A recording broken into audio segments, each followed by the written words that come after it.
livre blanc dont vous découvrez la couverture. C'est donc un travail collectif de 14 ONG environnementales. Ce titre, Pour que vive la nature, il se veut optimiste. Ça veut dire que pour nous, cette érosion de la biodiversité, cette 6e extinction dont on parle parfois, ce n'est pas une fatalité, c'est un défi.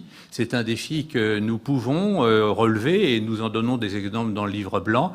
Et c'est un défi que nous devons relever parce qu'à la clé, il y a la biodiversité et il y a le devenir des humains à travers effectivement leurs conditions de vie et même parfois de survie.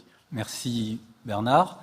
Merci Madame la Ministre. Comme vous l'avez indiqué tout à l'heure, on ne peut limiter l'analyse de la crise actuelle à ses aspects sanitaires, ni même à ses développements économiques et sociaux, parce que cette crise interroge en effet les relations profondes existant d'une part entre les humains et d'autre part entre les humains et le reste de la nature. Elle révèle une crise en fait qui est plus globale, qui est systémique et qui remet en cause les modes d'exister humains.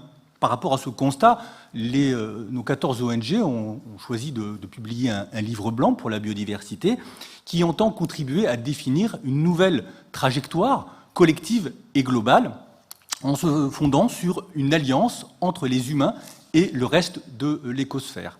On a 2 dimensions qui nous paraissent absolument essentielles. Tout d'abord, il s'agit bien d'améliorer l'état de la biodiversité en réduisant les pressions anthropiques, mais au même niveau, nous souhaitons également assurer une vie meilleure à l'ensemble des humains en réduisant fortement les inégalités.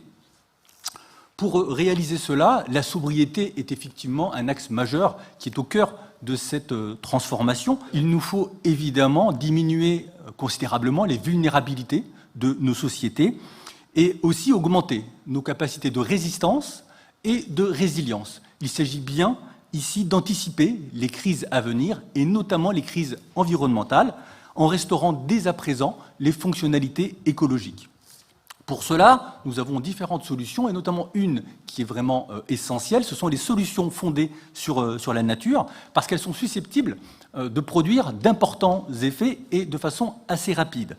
Elles sont génératrices d'emplois nouveaux, locaux et qualitatifs, elles soutiennent de nouveaux secteurs économiques. Elles peuvent contribuer aussi à rendre plus favorable notre environnement, l'environnement de chacun, et également, évidemment, 4e aspect, améliorer l'état de la biodiversité.